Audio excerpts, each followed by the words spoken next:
Broadcasting from the Ante Up studio, it's the longest running poker podcast for the everyday poker player with your host, Joe Scales.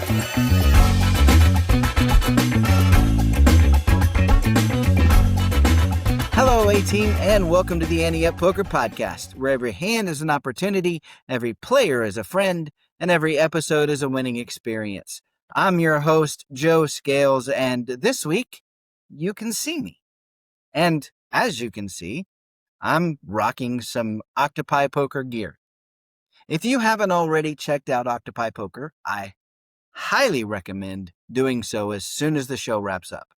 You'll find a link in the show description, and if you use the code Ante Up at checkout, you'll get half off your first month or 2 extra months free when you sign up for an annual subscription.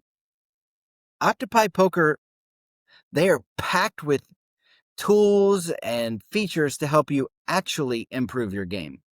From in-depth hand reviews to personalized training and real-time feedback. It's designed to make studying poker more engaging, not overwhelming.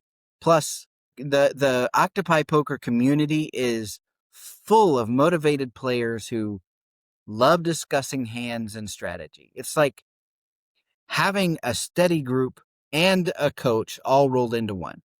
You can track your progress, plug your leaks, and even test your decision-making with interactive quizzes, all built by players who genuinely get the grind. And hey, if you're watching us on one of the new platforms, make sure to like, subscribe, and follow to never miss an episode. As the intro says, we're the longest running poker podcast for the everyday poker player, and we love talking about this game. So send us your questions, your call the floor, your hands of the week, or even thoughts about what you like and don't like. We just want to keep getting better each and every day. Now, I'm excited to get on to the meat and potatoes of the show, and that's all I have for now, so let's get on with the show. Find out what conversations are happening around the poker table with Table Talk.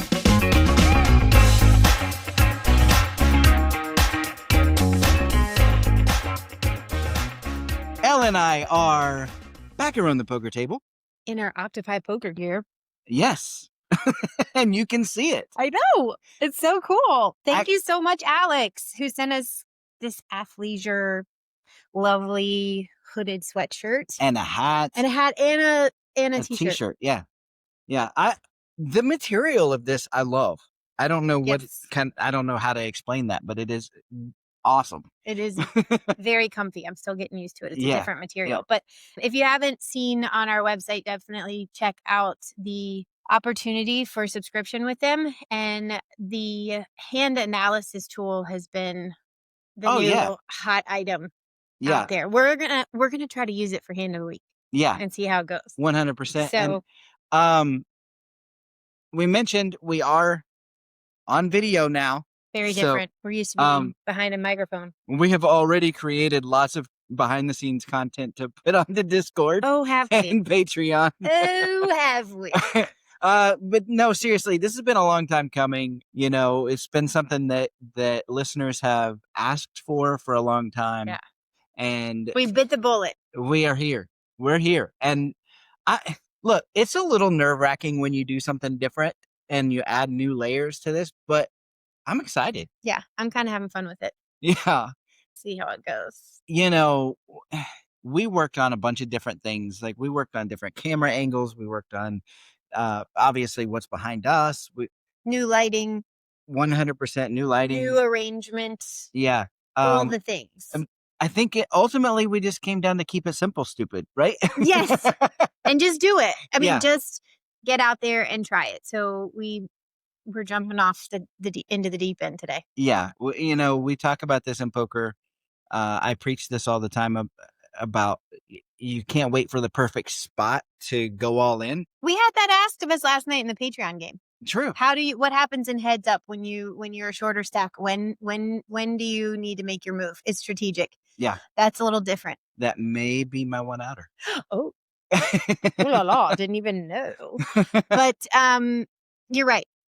Yeah, and ultimately, I mean, thank you to the A team for being there each and every week as we work through all the details. And this is just even this week we're learning. I think you recorded in the wrong resolution. I did. It's not a big deal. I say you, but right as we kicked off the intro, I recorded it in 720p instead of 1080p, which if you don't know what that means, it doesn't really matter. It's just gonna be a little fuzzy. It's just gonna be a little fuzzier. This one might be a little clearer. Just not as good a quality. But ultimately this is all about bringing all of us closer together, growing this community, and be sure, let us know what you guys think. Send us the feedback. All the constructive criticism is welcome. Yeah. Maybe we can create something fun, like pick Elle's next coffee cup, which today looks like I Starbucks. Treated myself. Listen, my dad has figured out there is a surprise that he can drop off. That is true. That I get really excited about. My dad just drops off $25 gift cards to Starbucks. Yes. And I love him. And I waited till a little treat. I needed a little treat and I needed to pick me up this afternoon. So yes, I did get my boring PSL. Yeah. Oh, is that a pumpkin spice latte? Who is it? Oh my God. I didn't even smell it. Usually I can smell that. 1 pump of syrup. You don't need all those other pumps. Just one. Just one. It's good to go. But anyhow, we digress. It's nice to, yes, please pick out something for us. I mentioned having bonus content for the Patreon and we mentioned Discord. The game. Yeah. Let's talk about last night's game.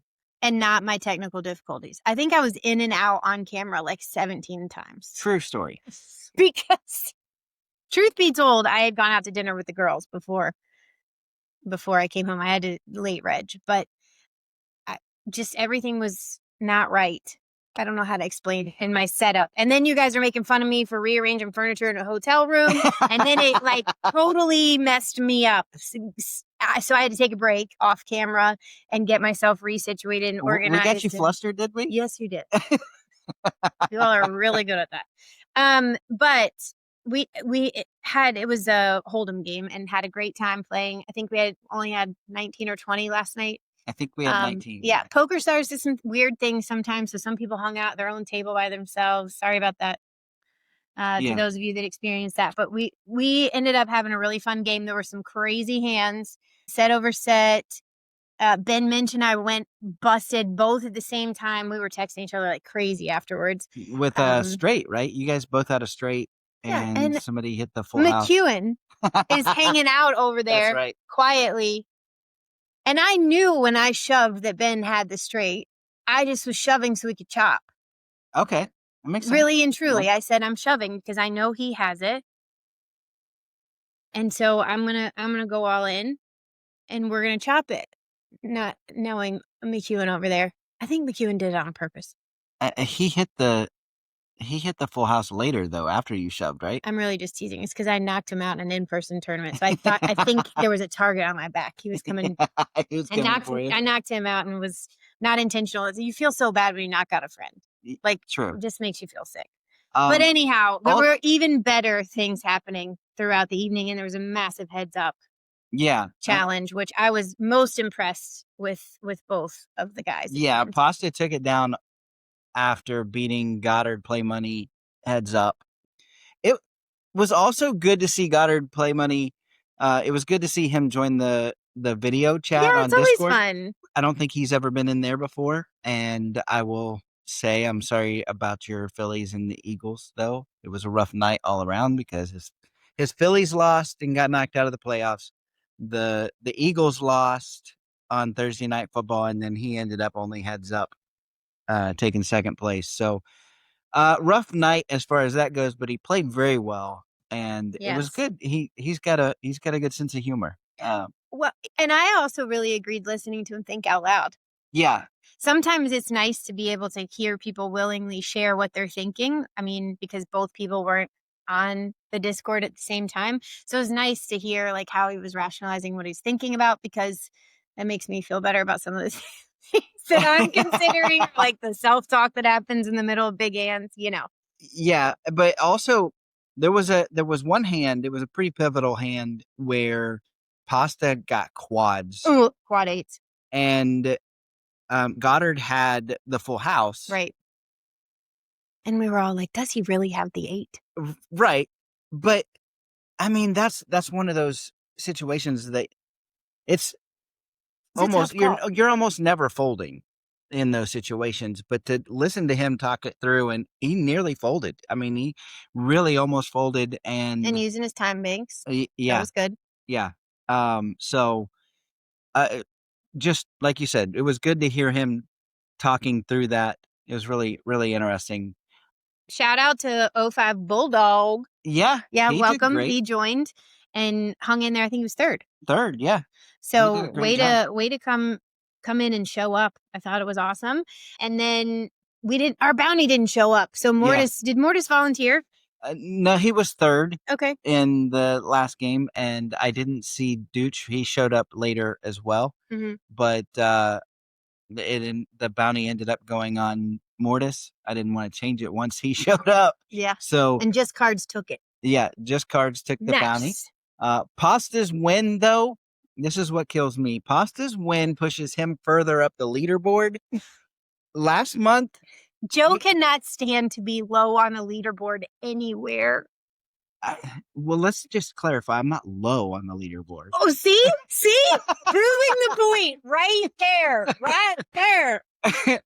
But Pasta had knocked me off of the top spot last month, mm-hmm. and now he extended his lead on there. There is no prize for this. Yes, but you are quite competitive. But if there's a leaderboard, I want to be on top. Clearly. Yikes. And as Ben so graciously pointed out, there's only a little bit of time left to make up that ground. So, look, you mentioned it was a tough heads-up battle. Yeah. Goddard took that hit. He started out actually in a deficit, built himself into the chip lead, took that hit that when he came up against quads, and then was in the process of building it back up when they both flopped 2-pair. And unfortunately for Goddard, Pasta had the better 2-pair. So. Right. Well, and I will say another interesting, cool thing that came out of the whole evening was, we usually have an Amazon gift card as the prize, but some people are wanting Ante Up swag. So that's going to be a new opportunity. You can either take the gift card, or you can take that same amount and order some Ante Up swag. So, just letting you know, I think it's out there and available. Yeah, that's going to be a new incentive for this as well. The next game is coming up on the 23rd. And we need to spin a wheel. Oh, yeah. We've got the Good Karma wheel to give away 3 more seats to be able to join Patreon. He will pay for your first month of Patreon. So I think we've got to pull that up here. We spin this live on the air. Here we go. All right. So we've got everybody that has joined the Patreon for free in here, and we'll see who gets.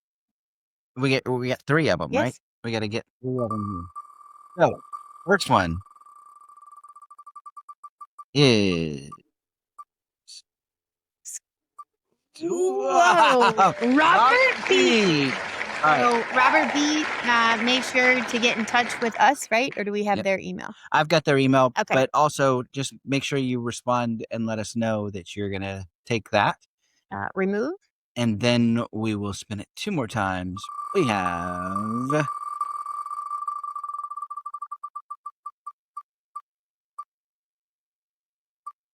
Bob S. Really cutting it right on the lines. It does really cut close. Bob S. is number 1 and number 2.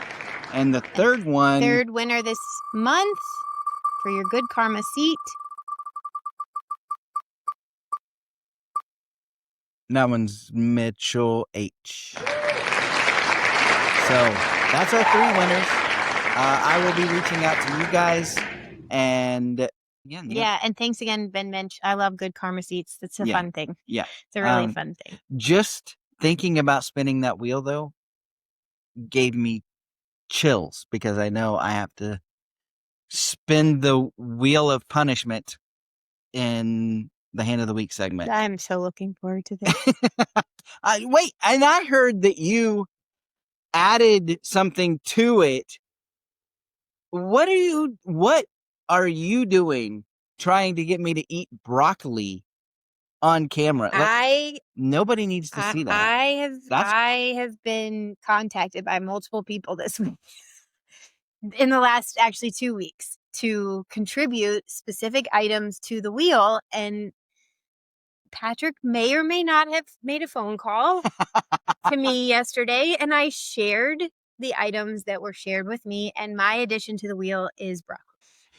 Yeah, if it lands on that one, it's not going to be a good thing for the show. Absolutely. We're going to get so many more clicks if you throw up on camera. It is going to be phenomenal. For anybody that doesn't know, phenomenal. Broccoli does not go It doesn't in my mouth. It doesn't stay in Joe's body. I never believed him until very early on in our relationship. And this is also a bargaining chip that comes up not frequently, but in important circumstances. Like, for instance, bowling one time with our friends, I was like, okay, this is perfect. I am going to put broccoli on the line, right? Because you are bowling right-handed, which is your non-dominant hand against me. I'm like, score. He beat me. Non-dominant hand.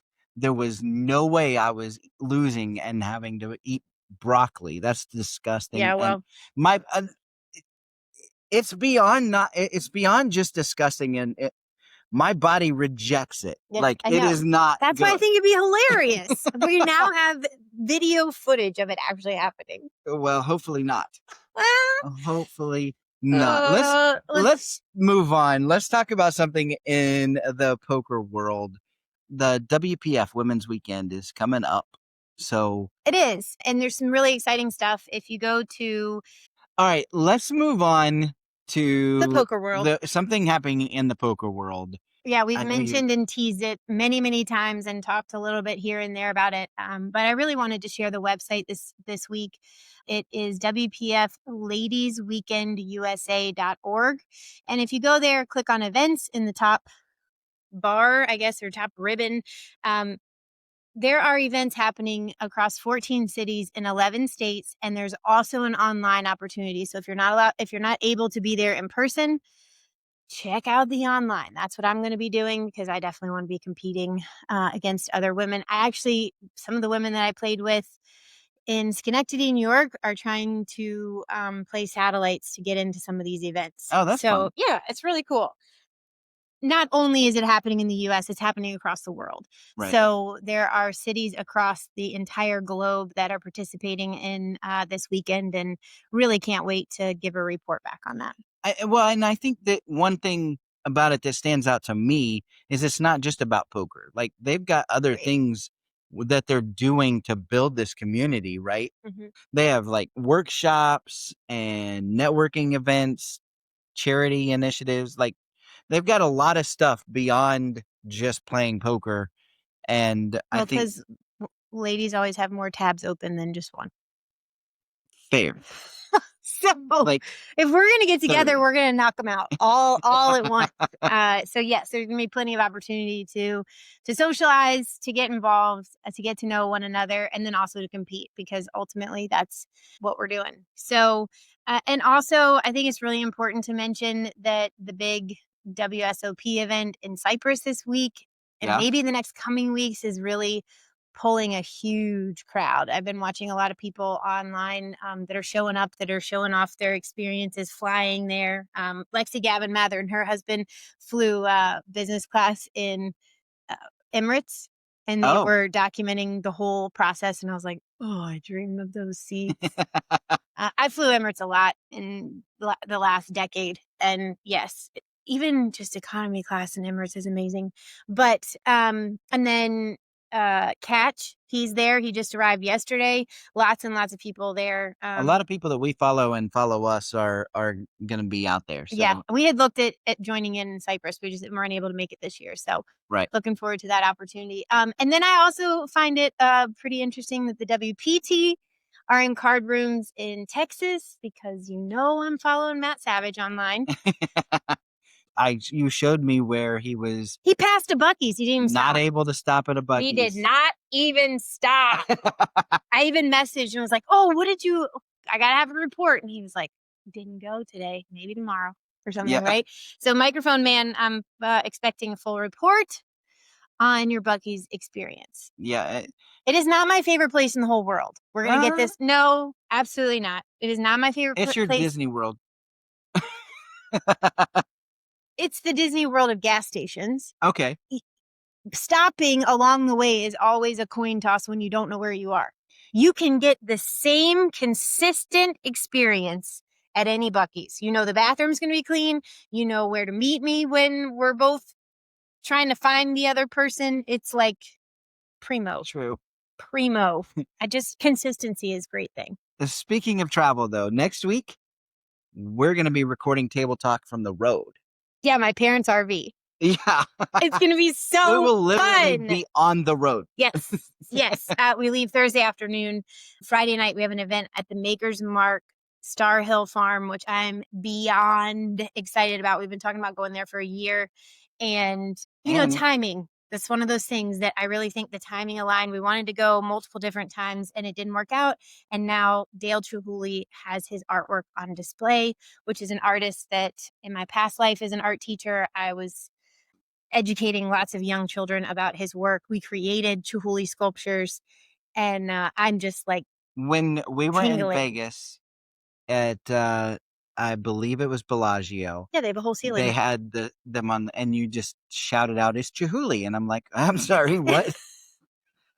Probably said, thought I said a Chewy or something like that. Yeah, no, Dale Chihuly is, if you're not familiar with him, he is still living, which is really amazing to have his artwork celebrated in so many places across the globe as a living artist. But he has a whole team of people that work together as glass artists to create these installations. And his sculptures are bright and abstract, but also just gorgeous. I don't know how to explain it. It's the way the light moves through the glass and all of the reasons. So, truth be told, one of the grandsons of the Maker's Mark family has been writing letters for years to get this exhibition started. Really? Yes. And there are particular pieces that were chosen and created. All of the colors are built. He visited the farm.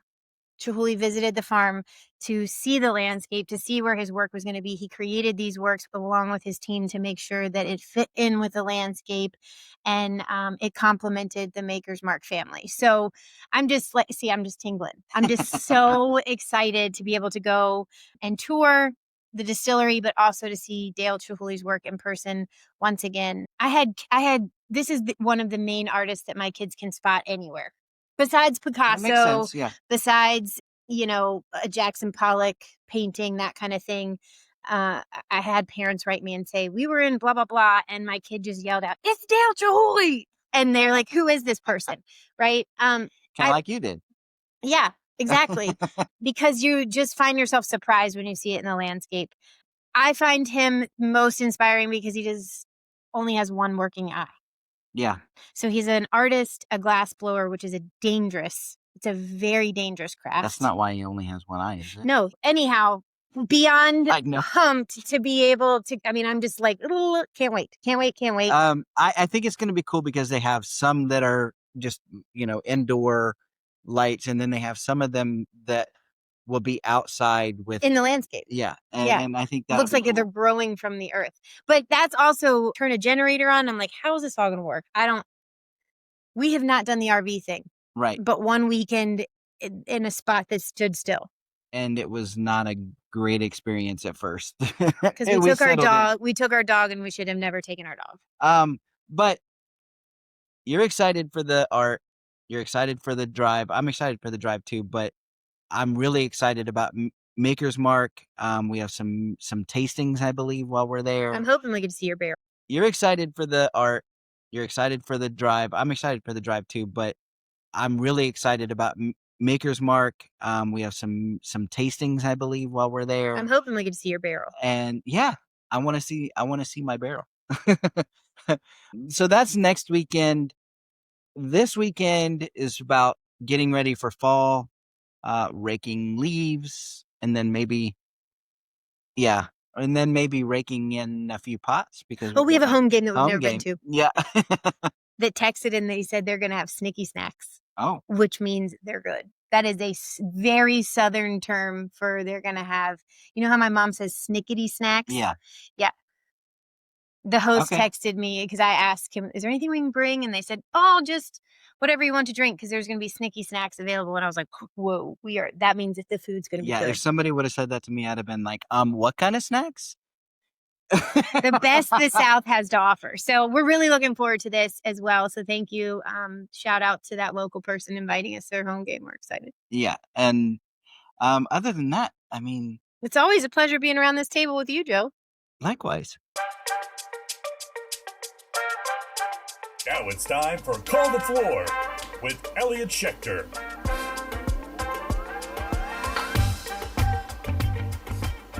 Elliot Schechter joins us each week to say how he would rule on situations that come up in your games. And he's with us again this week. Elliot, how's it going? Well, things are going well, Joe. How you doing today?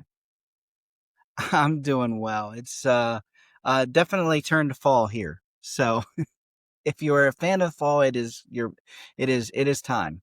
Nice. We have an very interesting call the floor this week. Sent in by Kyle Hines.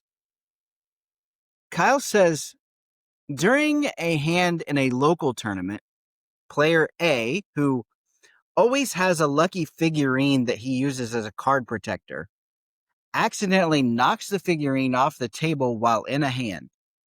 Player B, who is in the big blind and also in the hand, reaches to pick it up. When they do, they notice a single poker chip from the tournament that's clearly not in play. Player B picks up both the lucky charm and the chip, placing them both on the table, and announces, "This chip was on the floor." Another player claims that the chip might be theirs from an earlier hand where they lost track of it during an all-in pot. Player A insists the game should just continue without the chip since it wasn't in play, and player B argues it's a potential issue, so of course he calls the floor. The chip is a 1,000 denomination chip. The hand is mid-action with the flop dealt and player A having bet 3,000, with player B and C still left to act. The tournament uses TDA rules and the house has a strict policy against foreign objects interfering with play. The dealer pauses the action as the floor is called. After hearing all the different sides to the story, the floor removes the chip from play until he can check the cameras and states if any player is all in during the time he is checking the cameras, they are all in for the chips in front of them and no more than that. After quite some time of the floor being gone, they ruled that they could not tell who the chip belonged to, so it would be removed from play completely. So, the question, what should the proper ruling be? Can that chip be added to the next pot so that it's not removed from play completely, or should it be removed from play? And also, they want to know, Elliot, what's your rules with lucky charms or card protectors that are a distraction? Okay. Should there be penalties issued to player A for introducing a foreign object that led to this situation?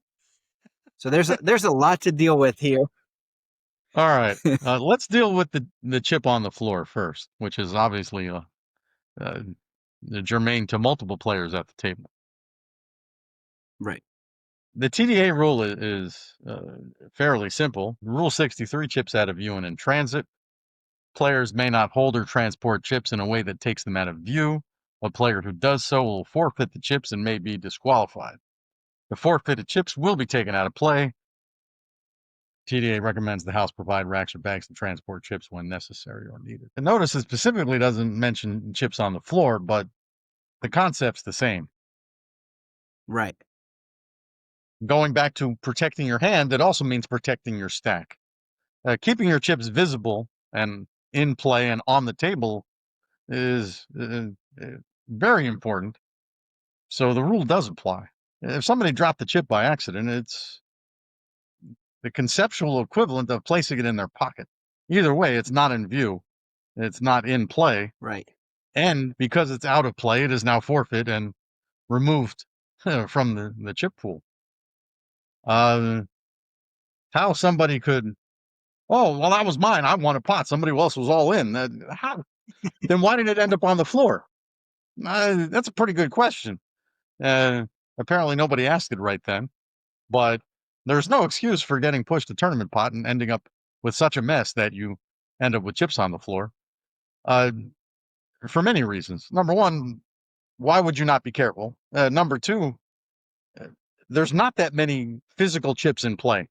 While there may be a large denomination, there is not a large quantity.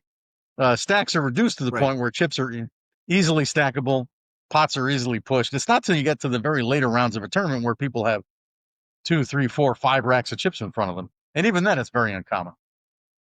So this is obviously still the beginning stages. No pot is going to be generated unless you have a whole table that's all in which case, one player eliminated 7 or 8 other players. Doesn't matter what kind of mess he makes. Nobody else needs the room. So this player B whining about that chip may be his because he was stacking a pot that he just won. I am truly not concerned with with any of that. When I find tournament chips on the floor, I generally do a quick check via surveillance to see if it did inadvertently drop. If it was not inadvertent and was actually done purposely, A, somebody trying to put chips in their pocket for later reintroduction. B, somebody taking somebody else's chips and throwing them on the floor to shorten their stack. Either way, if somebody's doing something on purpose, they're being forfeited out of the tournament. The players left in the tournament appreciate your contribution. So yeah, and if it was truly accidental and inadvertent, I'll try to get the chip returned to the player. But for the most part, I do fall back on Rule 63. Chips out of play, chips not in view are out of play and forfeit. So I'm not putting that chip in play if it was done intentionally. That's for sure. And if we really can't come up with any conclusive evidence as to who the chip does belong to, then it's coming out of play. If it was truly inadvertent and accidental, we'll find a way to get the chip back to the player. They didn't mean to do it. Right. Well, first of all, I am always amazed at the possibilities that you have already thought of that never even crossed my mind. Like somebody taking somebody else's chips and throwing them on the floor, I never would have thought of. But you know, the thought did cross my mind at first. When I first read through this, I thought, well, maybe when they were coloring up chips. But to your point, this is early in the tournament. They're not coloring chips up yet. So it definitely, well, I won't say definitely, it probably was in play at some point. Oh yeah. But if you can't figure it out, if you go to cameras and you can't figure it out, there really isn't much of a choice. The idea that you put this into another pot is it would never occur ridiculous. To me. Like the players aren't receiving a bonus splash pot just because something was found on the floor. Yet another remote possibility is that the tournament team, whether it was a supervisor or dealers putting the starting stacks together, may have dropped a chip or two and left it. Anything's possible. There's no guarantee this belonged to a player, and if it did belong to a player, I mean, once again, it's generally out of play because it's not in view and on the table. Right. And to your point also, you know, there's not a lot of chips, like you said, which would make it more likely that you would be missing it. Yes. Well, yeah. If I'm missing $1,000 chip or 1,000 denomination chip early in a tournament, I'm going to be like, wait, I'm missing the chip somewhere. It's yeah. In most tournaments, a 1K chip is going to be in the neighborhood of 5% of your total starting stack, it's not insignificant. Right. I mean, it sounds like they did everything they could do, right? They went to the cameras. It was Yes. inconclusive. So you don't really have a choice but to remove it from play, right? Correct. You can't ascertain ownership or possession. It just gets pulled out of the pool and we're done. And like I said, it Yeah. could have been there by accident, not from another player. So there's certainly a possibility that it was never meant to be in play. Right. Which brings us to maybe the last question here, which is your rules on Lucky Charms / card protectors that are a distraction. Some of this is going to be pretty comical and some of this is going to be puzzling. I generally allow one card protector. It must be of a width that makes the card very, very noticeable. So a standard playing card is generally 2¼ inches by generally 4½. I think those are the dimensions. I haven't looked up card dimensions lately. I haven't purchased cards in a while. So something that's going to be like 2 inches by 4 inches, giving you basically the bare sliver of a card to be visible, is never going to be allowed. Little figurines, right, whether it's the old lead figurines from people's role-playing days, or whether it's little doodads or pencil toppers or Hello Kitty. I've never had a problem if oversized coins or other casinos chips. Again, if it's not going to cover a majority of the card, I've never had a problem. If somebody's all of a sudden bringing enough figurines and good luck charms to start a diorama akin to something you'd see at Christmas, yeah, we got a big problem. It's never going to happen. But yeah, some houses do have a rule, no foreign objects, which it does make it tough. You want people to be able to protect their cards when they're all in a no-limit tournament, so that you got to have something foreign on the table. So I don't know if that house rule is entirely 100% reasonable, but it's their house. They get to make the rules. Right. We don't want something distracting. You don't want something with a strobe built in. You don't want something with a lot of bangles or sparkles that'll obviously flash light into people's eyes at various angles. You don't want any kind of lasers. So it's got to be Right. a non-battery powered object. But yeah, I've had to pull many good luck charms and card protectors off the table simply because they were too large or way too high. If something's taller than a stack of chips or even half a stack of chips, then maybe it's a little much. Yeah. So yeah, I've had to pull things that were not reasonable. I'm really unconcerned. It's just not fair. Get a smaller version. Everyone, it's not fair for you to have that much luck and no other players have luck on their side. So again, you're not being fair to the other players by having too much luck. So yeah, there's always ways to refute their arguments. That might be the best one, actually. I remember way back in the day, that used to be a thing that I loved watching at the World Series. Is, people would bring all of these crazy kind of card protectors, quote unquote. And then I think the World Series even made a rule against, Yes. Excessive card protectors. And I remember even this year, Ducky got his name, Ducky, because he brought all of these rubber ducks. And they made the rule this year that he could only have like 3 of them or something like that. Wow. It became it was 2 more than I would have allowed, that's for a point sure. of contention. Yeah. I remember last year he even had a whole routine set up with them, and when he went all in, then he did a little dance with them or something and took too much time. So yeah, I get it. They can be a distraction, but in this case here, I don't know that you're enforcing any kind of penalty because he accidentally knocked it onto the floor. that would seem a Right. little harsh. And because he knocked it on the floor, he found the chip that may or may not have been in play. Again, it's not his fault.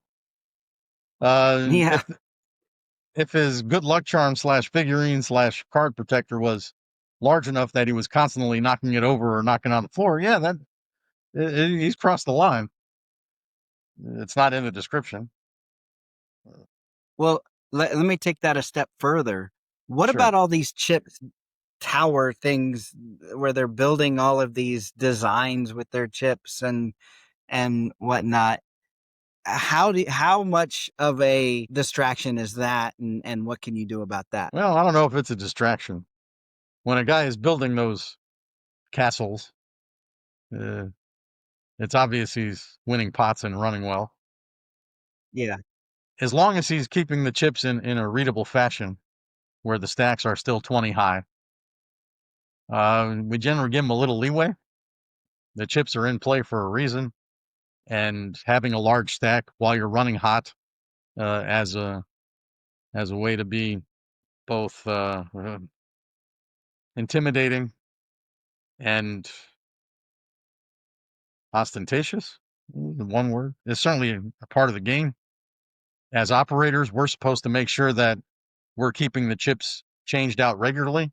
Nobody should have more than a rack or two of any particular denomination, just so that we're not running out of change on other tables. We don't want to keep putting more and more chips in play just to make sure that people Right. have chips to play with. We want to make sure they're distributed. So yeah, if somebody's got 7 racks of chips of one denomination that they managed to turn into a castle with a parapet, turrets, and a moat, then yeah, maybe the operator needs to pay a little more attention to get some of the chips off the table. Right. But yeah, I've got Eh, no problem with somebody building designs like that. If they're winning, God bless them.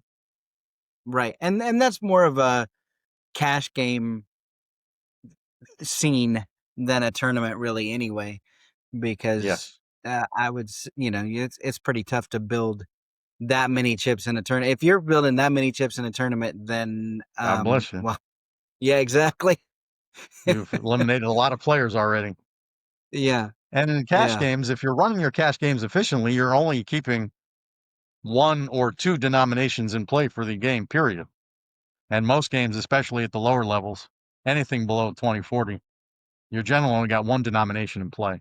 In no limit games, certainly in the smaller games below 2 and 5 blind or 3 and 5 blind, you're generally just keeping $5 chips and $1 chips in play. And it's mostly $5 chips. The $1 are there for obviously rake jackpot tips and smaller blinds. So Right. again, you're obviously, as the game gets larger, you're putting larger denomination chips in play, but standard betting is still going to be done with red chips, and then you move on to obviously the $25 chips and so forth. But again, any room really running to maximum efficiency is going to have a ton of the staple chips to make sure that they're always running and that they're never at a loss for players needing chips to continue to play correctly. Right. Well, I know we got a little off track there, but I think it's good information for people to know. Kyle, I hope we answered all your questions as well. And thank you for sending that in. It's another good one. I love these conversations like this. Absolutely. It's got to be my favorite part of the show. So, Elliot, I appreciate you filling us in and helping us Thank with you. the rules there as well. And if anyone has a call the floor that they would like to know how Elliot would rule, send it to podcast@anteupmagazine.com. Elliot, we'll see you next week. See you then. Looking forward to it. Let's break it down with Hand of the Week. Welcome to Hand of the Week, where Patrick, our resident fish, and I dive into listener-submitted hands. Each week, we tackle everything from questionable bluffs to hero calls and the hands that make you scratch your head. Whether you're looking for strategy tips or you just want to see if you'd played it any better, we've got you covered. Patrick, I Big think show that you're today. confused. Big show today. But you've got some garb on that is from a a has-been team. They're not even in the playoffs. Joe, it's my favorite day of the year for the last 16 years. It is the national holiday that is the Yankees getting eliminated from yet another playoff run.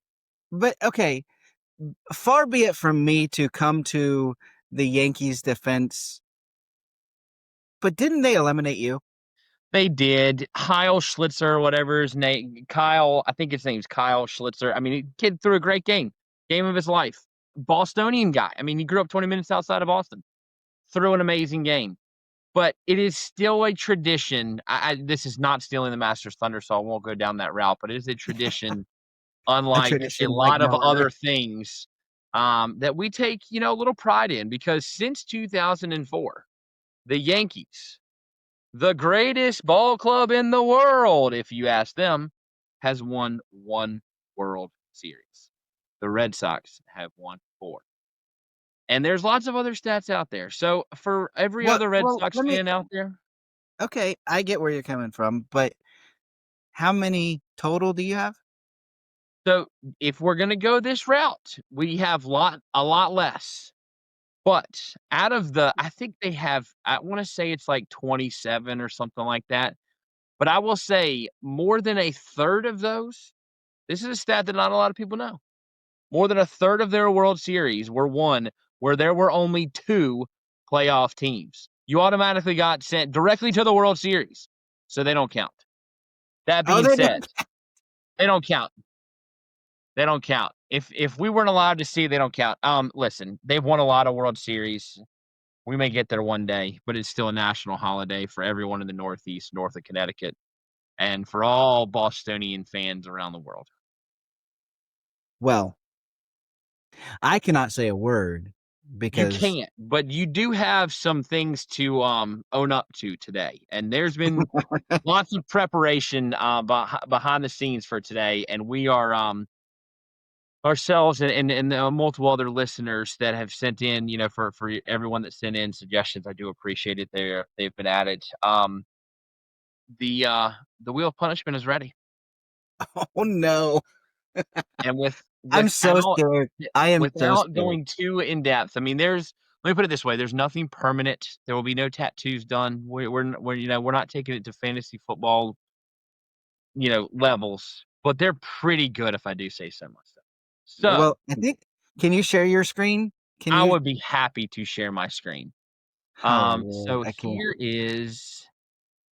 is our wonderful, wonderful. All right, what do we got here? So I'll go through it. So number 1, and you'll know exactly where this came from. Eat a piece of broccoli. We'll get to that in a second. And I don't even know what any of the other ones are, but that might be the worst one. Eat a piece of broccoli and then video yourself reading, quote, a royal tragedy in Shakespearean, who was sent in by our friend Ben Mitch. And let me tell you, it is a phenomenal, phenomenal poem that is dedicated to you and the royals. So that's number 1. Number 2 is let your granddaughter paint your fingernails before your next home game poker night. Okay, that one's not terrible. I can deal with that one. Number 3 is let my son pie you in the face while wearing St. Louis Cardinals apparel. Number 4, I pride myself on. This one is definitely me as well. I found maybe the most obnoxious St. Louis Cardinals theme song, and you're gonna video yourself singing it. Number 5, do a lemonade stand with your granddaughter wearing a piece of St. Louis Cardinal apparel for at least an hour. And then this one, this one may be my favorite out of all of them too. You have to wear St. Louis Cardinal apparel for the next podcast recording from start to finish. I don't like any of those. And my only saving grace here is that you did not make it Yankees apparel, which No, I couldn't do it because let me tell you, I will be purchasing this St. Louis apparel, and I, till the day I die, will never, unless one of my kids happens to get drafted by the Devil franchise themselves, I will never purchase any kind of apparel for the New York Yankees. So That's fair. That's yeah, fair. All right. Well, give it a little whirl there and let's see what I have to do. here we go. Please do not land on the broccoli. Please do not land on the broccoli. Yeah, we're gonna get to that one here in a second. I've heard some things about this. Oh, No. Okay. William is Okay. tying you in the face while wearing a St. Louis Cardinals hat and shirt. Okay. Not my favorite, but it could be worse. Could be worse. It could be a lot worse. Um, Man, that's a good one though. I like that. So you will after offline here, you'll let me know your sizes. I'll get some very good, very obnoxious St. Louis Cardinal apparel. oh We will God. video this and make sure we tag those organizations and let them know that we take this very seriously in this betting world. So All um right. that All should right. be Well, fun. That video to come, folks. yeah. In the meantime, let's play some poker. What do you say? That sounds great to me, my friend. What do we got this week?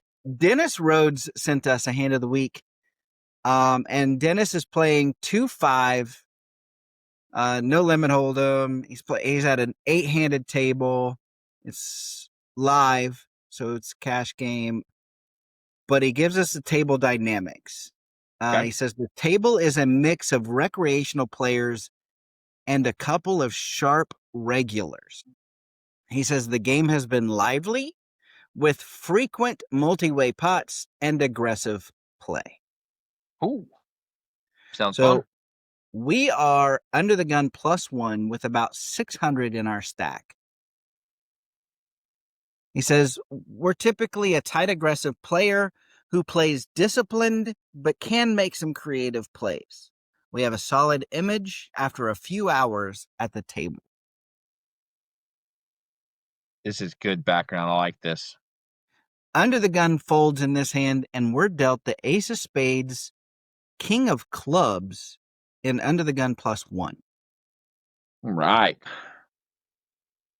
I'm probably in the neighborhood, I don't know, 18 to 20.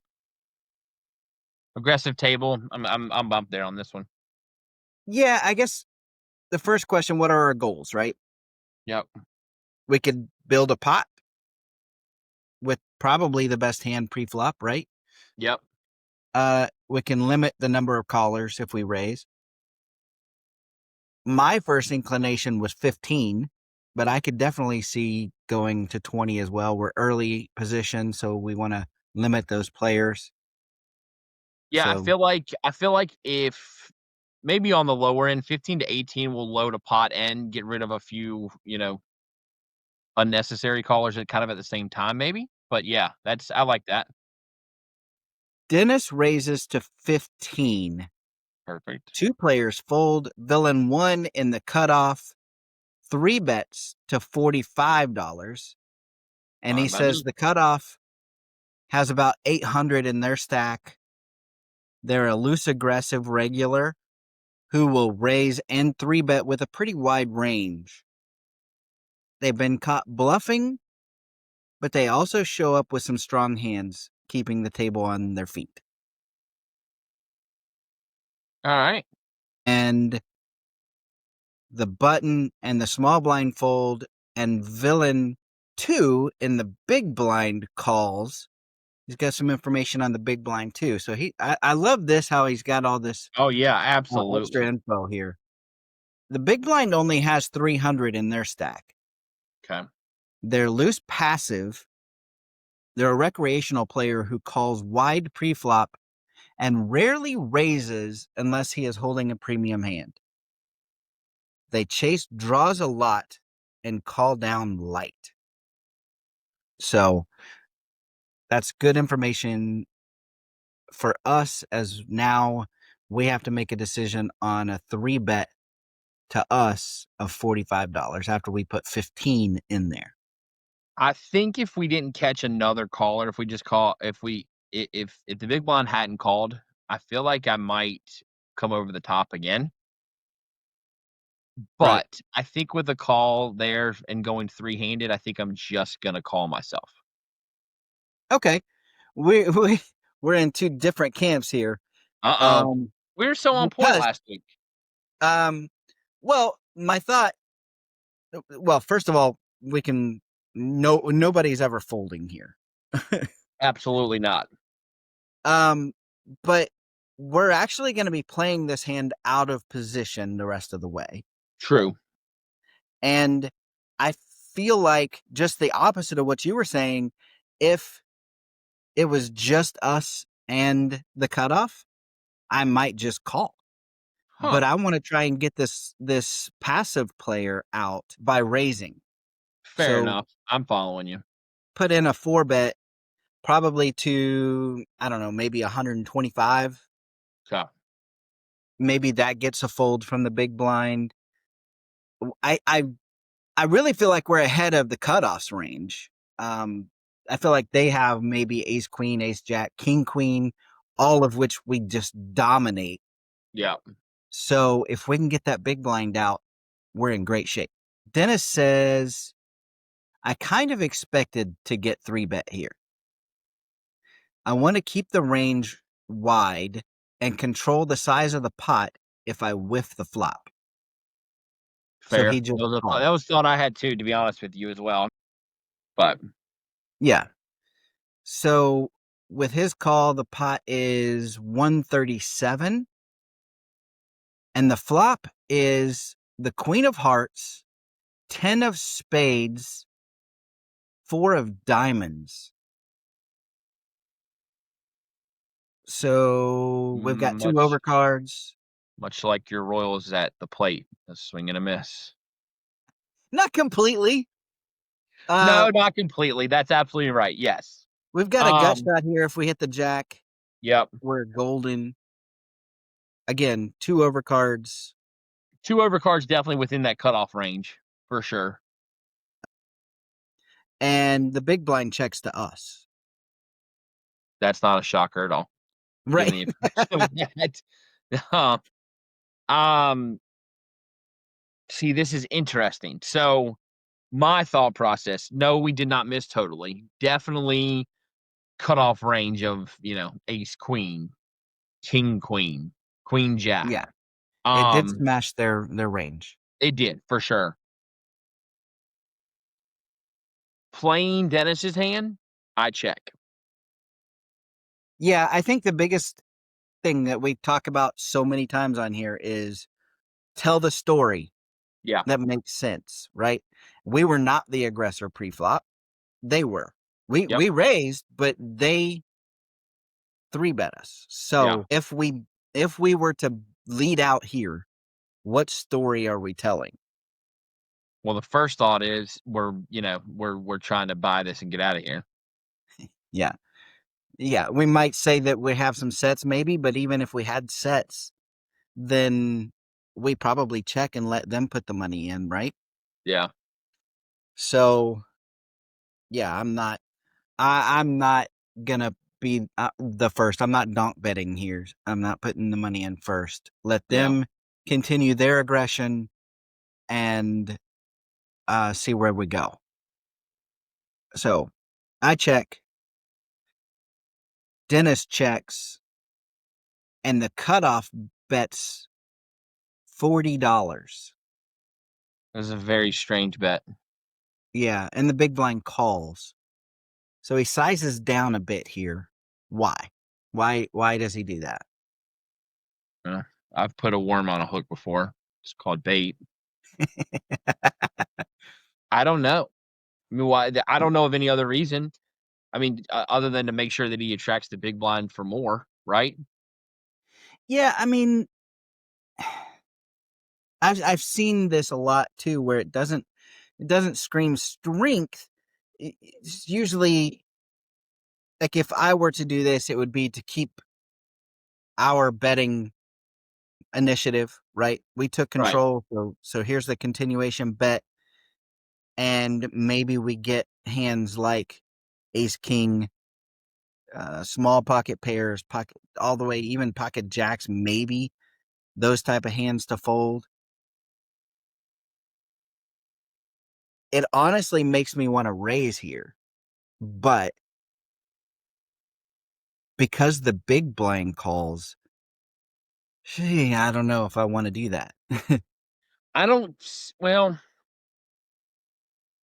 I feel like if you raise here with the big blind already calling, you're gonna catch a shove from the big blind. And I don't know if I want that yet. Right. Yeah, I don't know that they shove, but they definitely probably come along. Yeah. And but do we think that the cutoff is strong enough to come along as well? Well, Um, the big blind's gonna be, even with them being a little bit passive, I mean, they're gonna be just about a third of their way in already. yeah, because they started the end with 300, right? Yeah, so they're gonna be So almost a third, just shy of a third of their way in. It wouldn't surprise me, for a shove. I mean, not necessarily, but yeah, I don't know. I think I just call, and yeah, live the yeah, I think here's the advantage to calling is that we're closing out the action. yeah. So we get to see that next card, and go from there. So yeah, I want to just call, and Dennis just calls as well. So the pot now is $257. The turn is the 7 of spades. Guess what? The big blind checks. Shocker. Um, yeah, I am as well. It'll be I'll be honest with you, it's a check, possible fold depending on the size of this bet. It's gonna be hard to Okay. lay this, I mean, hard to lay ace king down, but we're still chasing significantly. Yeah, I think it depends on how much the bet is. Yeah, I think so. I think if it's another low kind of baited bet, I'm still in, because we have some outs for sure. I mean, Yeah, ace, king, jack. I mean, we have a lot of outs. right. So, but if it's a sizable one, see. Yeah. But I check. Yeah. If we check here, we keep that same mindset that we did on the flop where we're Right. controlling the pot. Gives us a chance, like you said, to hit one of those cards. I'm with you. I'll check, see if the cutoff keeps barreling. Dennis also checks, and the cutoff does bet. This time he goes to $90. And the big blind goes all in for $215. See, what did I tell you, Joe? I knew a shove was coming. You I'm did. You laying love down that. ace king. Yeah, we can't chase Let them anymore. fight We this out. can't. Yeah, let them fight it out. All we have is ace high with a gutter. It just doesn't make a lot of sense to continue. The big blind, what did he say? He's loose passive. Yeah, So rarely he's ever not raises unless he has it. right. He's not doing that with air. He's sitting on Probably tens. not doing that with just one pair, even No, I think he's sitting on tens. tens. Pocket tens. Okay. Dennis says the big blind is a passive player post flop, and the cutoff hasn't shown much strength to this point. I reshove to ensure the cutoff folds and hope to hit my jack to stack the big blind. Joe, you're the percentages guy for this. So I don't know what's the Well, it's percentage less of than pulling a 10%. jack. We're just over 8%. It doesn't make a lot of sense to me. If we hit an ace or a king, I don't know that that's any good. So what, we're hoping to hit one of the 4 jacks in the deck? I kind of like this. I like that. Wow, He's got some I'm guts. shocked. Dennis has got some guts. I like it. The cutoff the cutoff tanks for about 30 seconds and eventually calls. That's not good for us.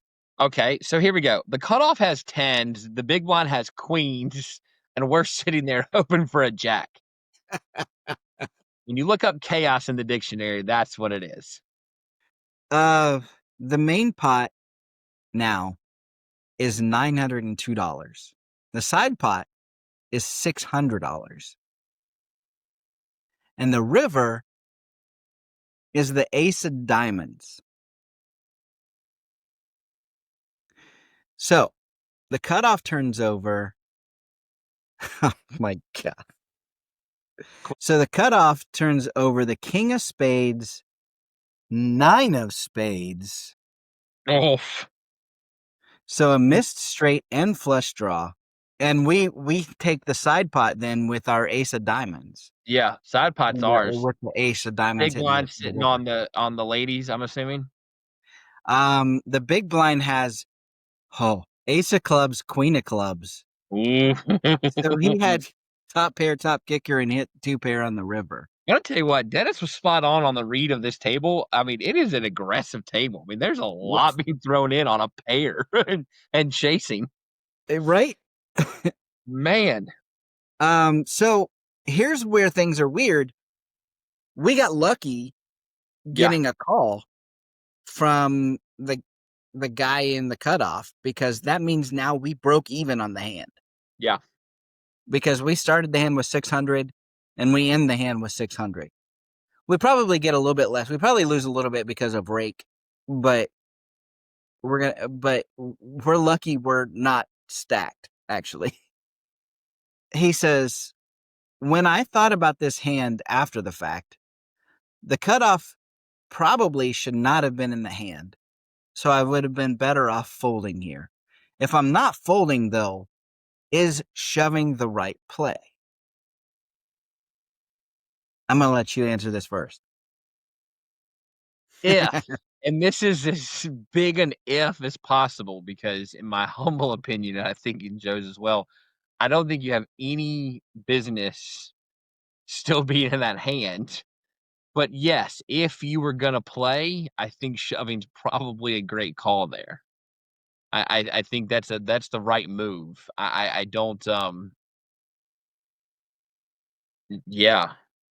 I just feel like the risk reward there is probably questionable at best. It's one of the lower ones we've had. I mean, I'm glad Dennis came out on top. I mean, well, listen, if nothing else, well done.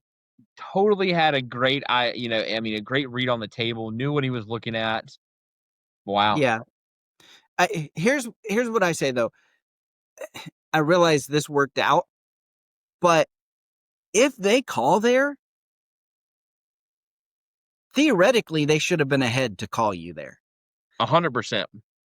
So we got lucky and was able to scoop the side pot. And so shoving doesn't make a lot of sense there.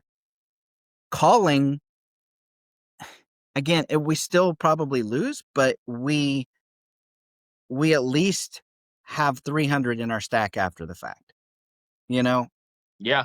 If a king So, comes, then the cutoff, 2 pair, we're done. I really thought that the big blind was probably on something like Queen Jack if they didn't have a set. Yeah, so did I. Which means they would have had one of our outs as well. Yep. So it worked out. I mean, I didn't have that, but I definitely had him on a set, which we were drawing blind on, and it's still not the greatest call. But you know what? It does work out sometimes. Yeah. I mean, hey, what's the saying? Sometimes it's better to be lucky than good. In this case, I'd rather be lucky than good for 100%. You live by that philosophy, don't you, Patrick? Absolutely. I think there should be an asterisk on that, and it should be live and die by that. Yeah. I don't think we should have been in the hand to that point. Another point of this hand is maybe if we would have 4-bet pre-flop, maybe we get that. No, the big blind doesn't go away. Not with ace queen, but you might get him to go away earlier, maybe. Yeah, I mean they do call that the parking lot hand, so maybe we can get them to parking lot hand. That's a new one for my repertoire. Yeah, the I'm showing my parking lot naughty hand, because side. you play You're gonna head to the play parking ace lot queen afterwards? two. You play ace queen too aggressively, and you're going to be in the parking lot. Yeah, I like that. But regardless, Dennis, I'm glad that worked out. I'm glad that you were able to break even, or at least come close to that after rake, and then hopefully you were able to run it back up. Yep. Good hand of the week. We'll work out the details for this pie in the face wearing Cardinals garb, and Cannot wait. if anyone has a hand of the week that they would like to know how Patrick and I would break it down, send it to podcast@anteupmagazine.com. Patrick, we'll talk next week. Sounds good. Cheers, bud. It's time for Joe's One Outer. So this week's One Outer actually comes straight from last night's Patreon game. Thanks, John, for asking the question, because he said he wanted to know more about the best way to handle a big stack bully heads up. And I honestly went to bed last night thinking a lot about this, because we've all been there, right? Short stack, staring across the field at someone who's raising every hand. I mean, it's almost like they're allergic to folding. It can be intimidating, but it can also be beatable. You know the situation. Your head's up, the blinds are high, and the big stack's putting constant pressure on you. They're opening every button, 3-betting light, and trying to run over you. It feels like death by 1,000 raises. So what can you do? One thing's for sure, in a situation like that, fear is your biggest leak. You start thinking, I just need a hand. But the truth is, you don't need the nuts to fight back. You just need a plan. Realize that bullies thrive on compliance. Every time you fold, they get stronger. Every time you stand up to them, their armor cracks just a little bit. But you don't want to play too many hands, especially out of position with a shallow stack. You've got to pick solid playable hands. Hands that can call down or even shove over aggression. Maybe it's suited connectors. Maybe it's medium pairs, and strong aces, of course, become your friends. If the big stack starts raising 80% of their hands, they hate being re-raised. So don't be afraid to mix in a few timely 3-bets or all-ins. You don't need to win every hand. You just need to win the right ones. When you're on the button, don't limp either, just because you're scared of them raising. Open raise with hands you feel comfortable defending. And if they're calling light, keep putting the pressure on with C-bets. The goal is to make them think twice about pushing you around. Big stack bullies aren't random either. They have patterns. Maybe they C-bet every flop and shut down on the turn if they miss. Maybe they can't fold to a shove pre-flop, but they'll give up if you show resistance post-flop. The more you observe, the better you can time your counterattack. And here's the last piece. You've got to reframe the battle. Don't think of it as fighting for your survival. Think of it as inviting the bully to make a mistake, because they will. Every overly aggressive player eventually goes too far. They bluff one too many times. They call light one too many times. You just need to be patient and ready to catch them. In the end, handling a big stack bully heads up is more about staying composed and picking your spots. So, thanks again, John, for sparking this one outer. I love when questions like this come from the table, because they remind us poker's not just about cards. Sometimes it's about courage. Sometimes it's about timing. And it's also about knowing when to push back. That's today's one outer, and that's today's show. I'll see you next week, A-Team. And until then, I'll see you at the tables. The Ante Up podcast is a production of AnteUpMagazine.com. Contact the show at podcasts@AnteUpMagazine.com or call the show at 540-339-7741. If you'd like to advertise, send an email to editor@AnteUpMagazine.com.